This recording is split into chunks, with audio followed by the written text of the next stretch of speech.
www.jamiamadiniyajadid.org. WhatsApp group number +92 333 424 9302. الحمدللہ رب العالمین والصلاة والسلام على خیر خلقہ سیدنا و مولانا محمد وآلہ واصحابہ اجمعین. اما بعد. آقا نامدار صلی اللہ علیہ وسلم نے ارشاد فرمایا کہ یتیم کا مال کھانا یہ بھی موبقات میں ہے، مہلکات میں ہے، انسان کو یعنی اس کی عاقبت کو برباد کر دیتا ہے. تو وہ 7 چیزیں کہ جن سے بچنے کی ہدایت فرمائی، تاکید فرمائی، ان میں ایک یہ بھی ہے. تو انسان میں کمزوریاں ہیں اور وہ غالب آ جاتی ہیں. سوچتا ہے کہ نہ غالب آئیں، پھر بھی غالب آ جاتی ہیں. تو انہیں اگر روک دیا جائے تو رک بھی جاتا ہے آدمی. صحابہ کرام رضوان اللہ علیہم اجمعین جس ماحول سے نکل کر مسلمان ہوتے تھے، اس ماحول میں بہت کم دیانتدار لوگ تھے اور زیادہ لوگ، اکثریت حلال و حرام کی تمیز جانتی ہی نہیں، انہیں کوئی خبر ہی نہیں. جب یہاں آتے تھے تو رسول اللہ صلی اللہ علیہ وسلم ان کو بتلاتے تھے کہ یہ غلط ہے، یہ صحیح. ایک صحابی ہیں حضرت مغیرہ ابن شعبہ رضی اللہ عنہ. یہ بہت بڑے صاحب تدبیر اور بڑے بہادر اور گوریلا لڑائی کے ماہر.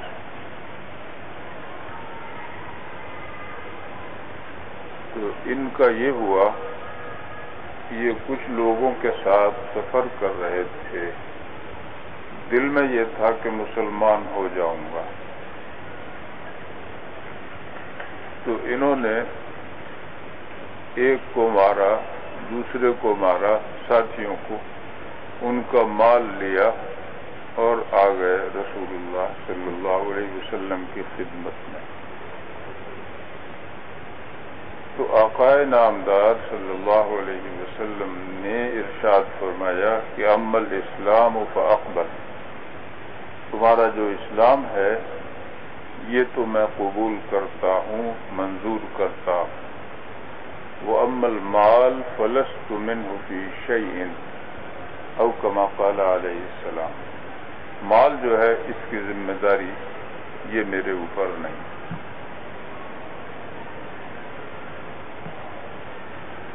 مگر وہ رہے وہاں،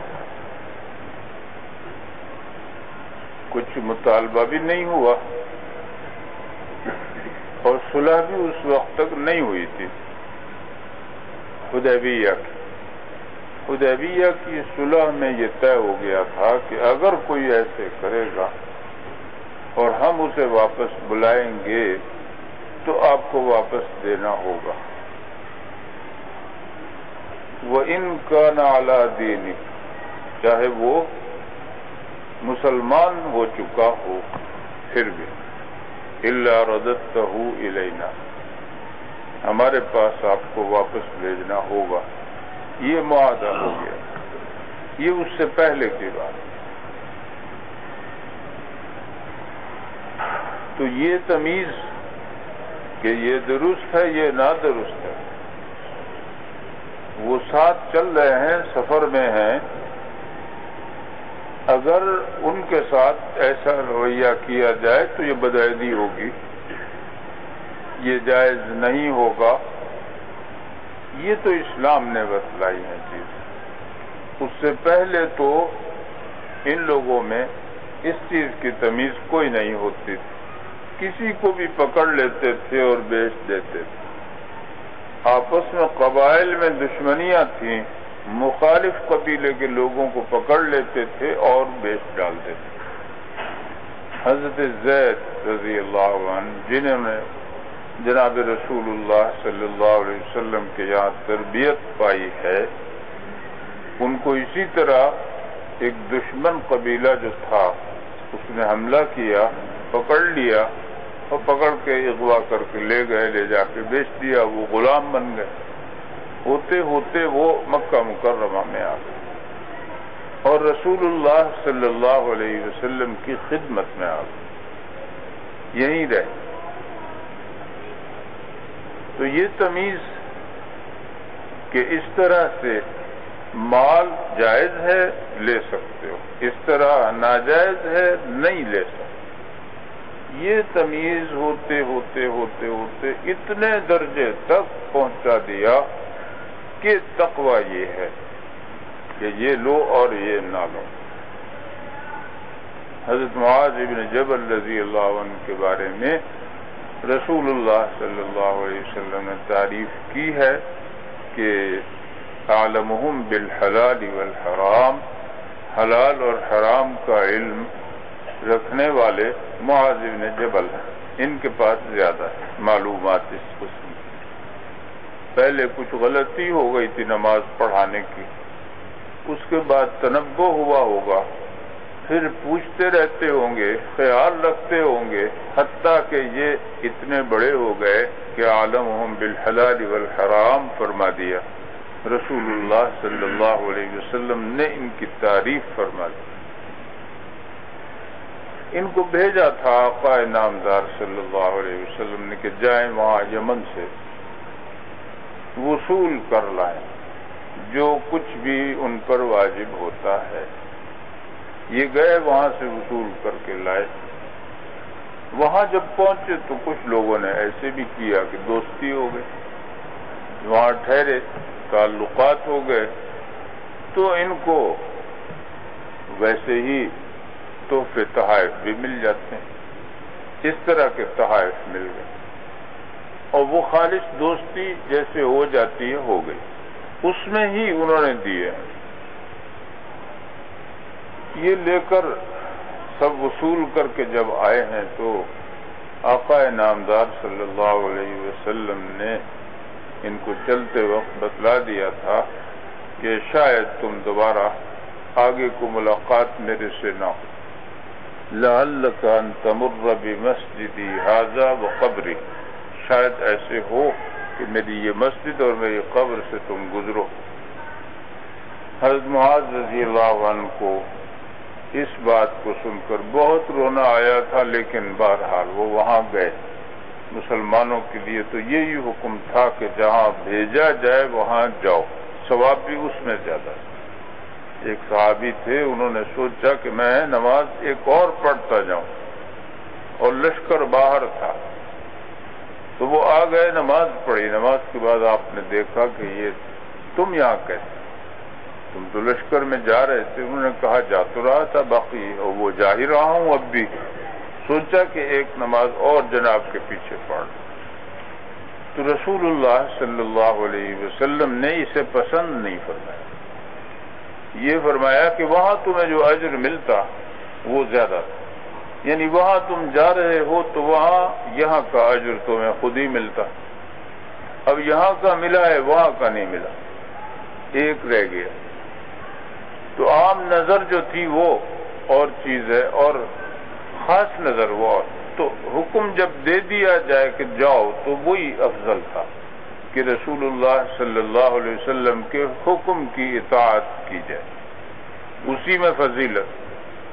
تو یہ چلے گئے، واپس آئے ہیں تو ابو بکر رضی اللہ عنہ کا زمانہ، جو کچھ وہاں سے وصولی ہوئی وہ پیش کر دی، اور پھر یہ بھی کہہ دیا کہ یہ انہوں لوگوں نے مجھے دیا ہے۔ ابو بکر رضی اللہ عنہ نے تو کچھ نہیں فرمایا، اس کو منظور فرمایا، لیکن حضرت عمر رضی اللہ عنہ نے اختلاف کیا کہ یہ ٹھیک نہیں ہے، وہاں جانا جو تھا آپ کا وہ سرکاری طور پر تھا، تو جو کچھ وہاں سے وصول ہوا وہ آپ کا نہیں ہے، وہ سب سرکاری، وہ سب خزانے میں جمع ہونا چاہیے۔ انہوں نے اختلاف رائے کیا، لیکن ابو بکر رضی اللہ عنہ نے حضرت عمر رضی اللہ عنہ کی رائے سے اتفاق نہیں کیا، اور انہوں نے کہا، دلیل پیش کی کہ رسول اللہ صلی اللہ علیہ وسلم کو معلوم تھا کہ مجھے مالی ضروریات مجبور کر رہی ہیں، زیادہ ہیں میرے ساتھ لگی ہوئی، تو مقصد بھی یہی تھا کہ میری امداد ہو جائے وہاں بھیجنے میں، ایک مقصد یہ بھی تھا، تو یہ انہیں معلوم تھا، اس لیے حضرت صدیق اکبر رضی اللہ عنہ نے ان کی بات کی تائید نہیں کی، حضرت عمر رضی اللہ عنہ کی تائید نہیں کی۔ حضرت معاذ رضی اللہ عنہ نے پھر خواب دیکھا ایک، جیسے کہ میں کہیں ڈوب رہا ہوں اور حضرت عمر رضی اللہ عنہ نے مجھے بچایا، تو پھر اس کی تعبیر وہ یہ سمجھے کہ یہ مال غلط ہے، آئے واپس وہ مال دے کہ بیت المال میں جمع کر لیجیے۔ میں یہ عرض کر رہا تھا کہ ان کا حال پہلے تو یہ تھا کہ لوٹ مار کرتے تھے، حلال و حرام کی بالکل تمیز نہیں تھی، اور جو آتے تھے وہ اسی معاشرے میں سے آ کر مسلمان ہوتے، پھر اتنی تبدیلی آ جانی اتنی تیزی سے کہ انہیں تقویٰ آ جائے اور تمیز حلال و حرام کی ہو جائے، اور رسول اللہ صلی اللہ علیہ وسلم کا یہ فرمانا کہ مشتبہ چیزوں سے بچو، جہاں شک پڑ جائے بس بچ جاؤ، اس کو چھوڑ دو، داما یریبک الی ما لا یریبک، اور اتقوا، یہ مشتبہات سے بچو، اور فمن اتقى المشبہات، جو بچے مشبہات سے بس اس نے اپنے آپ کو بچا لیا، ورنہ مشتبہ چیزوں میں پڑھ کر غلطی میں پڑ جاتے۔ تو اب ان کا حال پھر یہ ہو جاتا تھا کہ وہ آئے اور واپس دے دیا مال سارا، ضرورت بھی تھی، مقروض تھے یا دیگر مصارف ان کے ذمے تھے جو شرعی تھے، واجب تھے، کوئی ایسے فضول خرچی کے نہیں تھے، لیکن واپس کر دیا۔ پھر حضرت عمر رضی اللہ عنہ نے عرض کیا کہ یہ جو بیت المال میں آنا چاہیے تھا اب آ گیا بیت المال، انہیں دینا چاہیے تھا انہوں نے دے دیا، اب جناب ان کو یہ مال واپس کر دیں، اب انہیں آپ دے دیں، واپس کرنا نہ ہوا نہ وہ تو دینا ہو گیا، کہ اب انہیں بطور انعام کے جناب یہ مال دے دیں۔ تو انہوں نے پھر سب نے ہی اس سے اتفاق کیا کہ یہ بات ٹھیک ہے، اب دینا جو ہوگا یہ بیت المال کی طرف سے ہوگا، یہ امیر المومنین کا دینا ہوگا اور یہ درست ہوگا۔ تو ان حضرات میں یہ تقویٰ آ گیا، لیکن جس ماحول سے نکل کر آتے تھے وہاں اگر یتیم کا مال ہاتھ لگ جائے، کوئی متولی ہو جائے مال یتیم کا، تو یتیم تو بیچارہ کچھ نہیں سمجھ سکتا، وہ تو شفقت کا محتاج ہے اور اسے کچھ تمیز نہیں بیچارے، اس کو تربیت کی بھی ضرورت ہے، سمجھ ہے ہی نہیں اس میں، وہ بچہ ہے۔ تو یہ کرتے تھے کہ جلدی جلدی اس کے مال کو کسی نہ کسی طرح سے گڑبڑ کرتے تھے، اپنے نام کرا لیا، کچھ کیا، اپنا کاروبار چلا لیا اس کے ذریعے، تاکہ بڑے ہونے سے پہلے پہلے یہ ہو جائے۔ ان یکبروا، قرآن پاک میں لا تاکلوها اسرافا وبدارا ان یکبروا، اور جو کھا رہا ہے مال یتیم کا تو انما یأکلون فی بطونہم نارا، وہ آگ کھا رہا ہے۔ آقا انعامدار صلی اللہ علیہ وسلم نے ان کو بالکل روکے اور بالکل دیانتداری سکھا دی۔ حضرت عمر رضی اللہ عنہ کے دور میں ایسے ہی ہوا، ایک یتیم بچہ تھا، اسی طرح کا مال تھا اس کا، تو وہ حضرت عمر رضی اللہ عنہ نے ایک تاجر کو دے دیا کہ اس کا مال ہے اور تم لگا لو تجارت۔ وہ لگائے رکھا مال اس کے بعد عمر رضی اللہ عنہ کو خیال آیا کہ کیا ہوا اس کا، میں نے تمہیں وہ پیسے دیے تھے فلاں، انہوں نے کہا میں تجارت میں لگایا اور اب وہ بڑھ کر اتنے ہو گئے، میں نفع ہوتا رہا ہے اور اس حساب سے دیکھا جائے تو اتنے بن گئے، وہ غالباً 10,000 بن گئے۔ تو 10,000 درہم اس زمانے میں یہ اچھی خاصی رقم ہوتی تھی، کیونکہ یہ سمجھیے گا کہ یہ دوسری جنگ جو ہوئی ہے اس سے پہلے اور جنگ عظیم 14 کے بعد جو تنخواہیں لوگوں کی ہوتی تھی وہ 4 روپے 5 روپے، اور وہ اتنے ہوتے تھے کافی ان کے لیے کہ ان سے ختم نہیں ہوتے۔ تو بہت سی چیزیں تو فری یا بہت سستی، تھوڑی سی لے آئے، تھوڑے سے پیسوں کی لے آئے وہ چل رہی ہے مہینہ میں۔ تو اس زمانے میں 10,000 درہم اگر کسی کے پاس ہوں، یعنی جیسے 10,000 روپے ہو جائیں، تو یہ اس کے گزارے کے لیے اور ہوش مند ہونے کے دور تک کے لیے کافی ہو سکتے۔ تو انہوں نے پھر کہا کہ یہ واپس دے دو بس مجھے، واپس لے لیے۔ پھر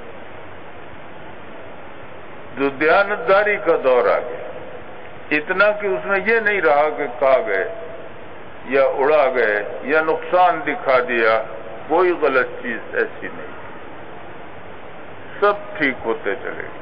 آقا نامدار صلی اللہ علیہ وسلم نے حدیث شریف میں منع فرمایا کہ یہ موبقات میں ہے، یہ تو ہلاک کر ڈالنے والی چیزوں میں، عاقبت برباد ہو جاتی ہے۔ اور قرآن پاک میں الگ نازل ہوا یہی حکم، تو پھر یہ سارے کے سارے سب کے سب دیانتدار ہو گئے، اور اب تک آپ سنتے بھی ہیں اور عمل بھی کر۔ اب بھی دیانتدار لوگ ایسے ملتے ہیں کہ جو یتیم کا مال یا اور چیزیں کسی اور کی امانت اس میں خیانت نہیں کرتے۔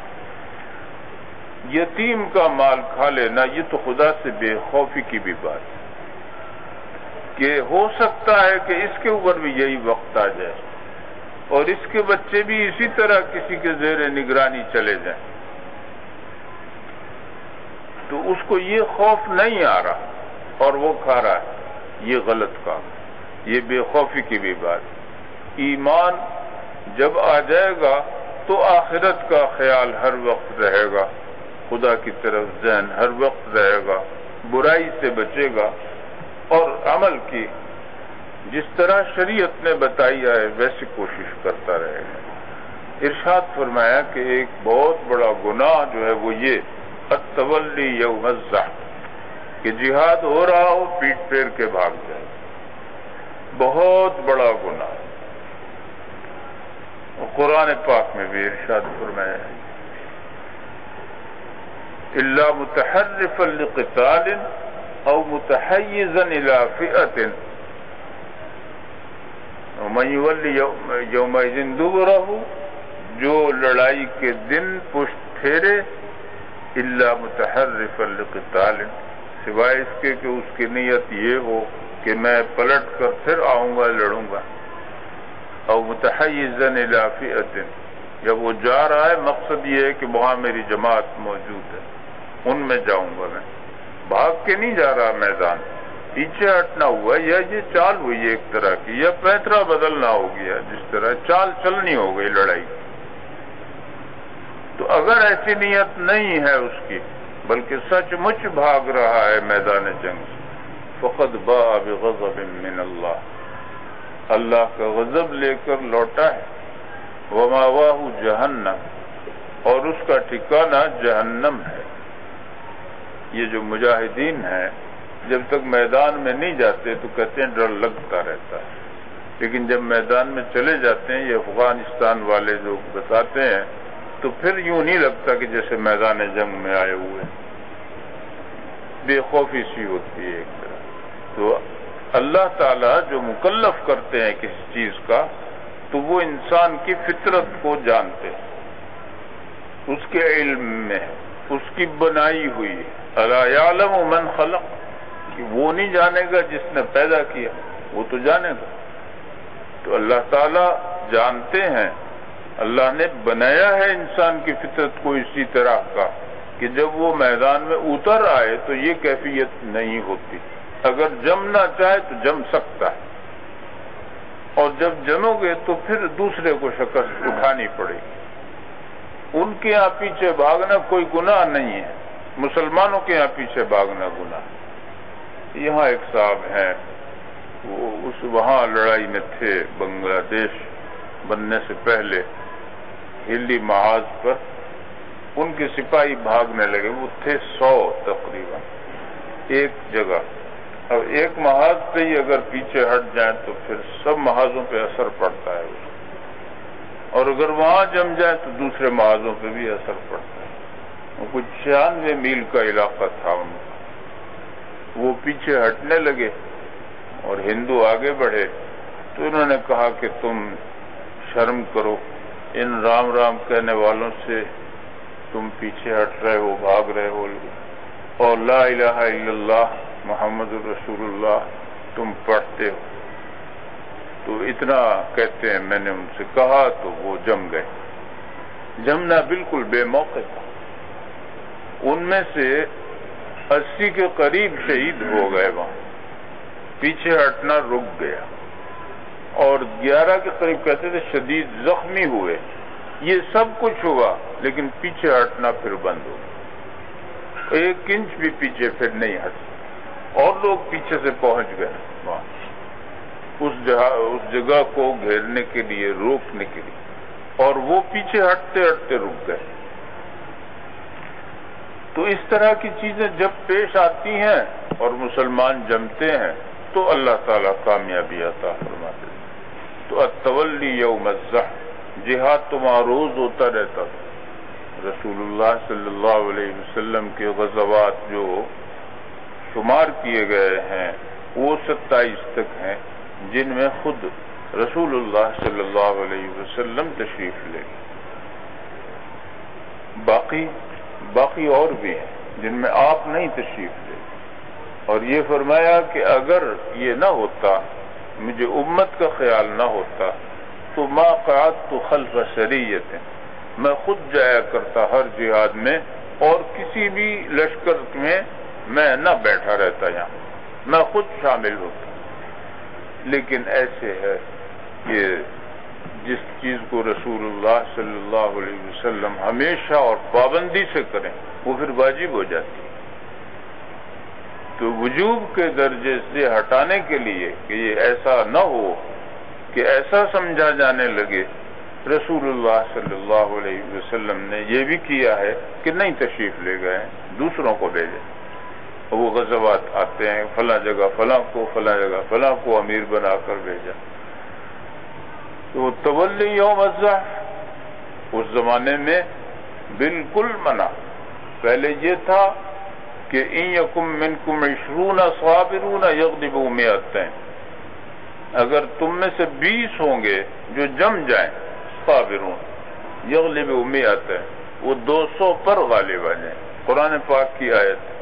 اس کے بعد جب مسلمانوں کی تعداد بڑھ گئی تو پھر حکم بدل گیا، الآن خفف اللہ عنکم وعلم ان فیکم ضعفا فإن یکم منکم 100 صابرۃ یغلبوا 100، اگر تم میں 100 ہیں جو جمنے والے ہیں تو وہ 200 پہ غالب آئے۔ تو حکم بدل گیا کہ 1 اور 2 کا مقابلہ رہے، تو 1 اور 2 ہوں یا 1 اور 10 ہوں، اب تک وہی صورت کہ غالب پھر بھی آ جاتے ہیں، اگر جم جائیں تو غالب پھر بھی آ جاتے ہیں مسلمان۔ تو اللہ تعالیٰ نے یہ حکم جو رکھا ہے کہ میدان جہاد میں پیٹ پھیر کر بھاگنا، مگر اس میں مستثنا 2 شکلیں کر دیں۔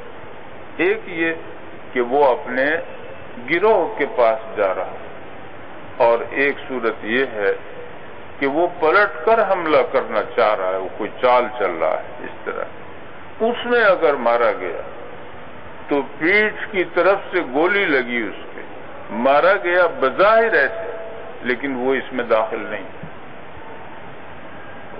اور ورنہ ورنہ بہت شدید بات ہے کوئی پیچھے ہٹے، پیچھے ہٹنا بالکل منع۔ یہ چیزیں ارشاد فرمائی۔ ایک آقا نامدار صلی اللہ علیہ وسلم نے کبائر گنائے، ان میں یمین غموس بتلائی۔ اچھا، اس میں یہ آتا ہے وقذف المحصنات المؤمنات الغافلات، موبقات میں یہ مولکات میں شمار ہوتا ہے کہ کوئی پاک دامن عورت ہے اور اس پر الزام لگا دیا، یہ گویا اس بیچاری کا بدنامی بھی ہو گئی، مستقبل بھی اس کا تباہ کرنا ہو گیا ایک طرح سے۔ تو یہ بظاہر تو یہ ہے کہ زبانی چلائی، ایک کلمہ کہا ہے زبان سے، لیکن حقیقتاً خدا کا غضب مول لے لیا اس، اور ایسی چیز ہے کہ موبقات میں، مہلکات میں، مہلکات کا مطلب یہ ہے کہ اس کے بعد ہو سکتا ہے کہ اس سے نیکی کی توفیقی سلب کر لی جائے اور گناہی کی طرح وہ چلتا رہے۔ اور گناہ ایسے بھی ہوتے ہیں معاذ اللہ کہ جن کا نتیجہ ایمان کا سلب ہو جاتا ہے، الیاذ باللہ، اللہ پناہ میں رکھے۔ تو ایسے ہی نیکیاں بھی ہیں، کوئی نیکی پسند آ جاتی ہے اللہ کو تو وہ نجات کا باعث بن جاتی ہے۔ دونوں چیزیں، نبی عبادی انی انا الغفور الرحیم، میرے بندوں کو یہ بتلا دیجئے کہ میں غفور رحیم ہوں، وَأَنَّ عَذَابِي هُوَ الْعَذَابُ الْعَلِيمُ، یہ بھی ساتھ ساتھ لگا دیا کہ میرا عذاب جو ہے وہ بڑا دردناک عذاب ہے۔ اللہ تعالی ہم سب کو اعمال صالحہ کی توفیق دے، صحیح راہ پر چلائے، اور آخرت میں رسول اللہ صلی اللہ علیہ وسلم کا ساتھ نصیب کرے۔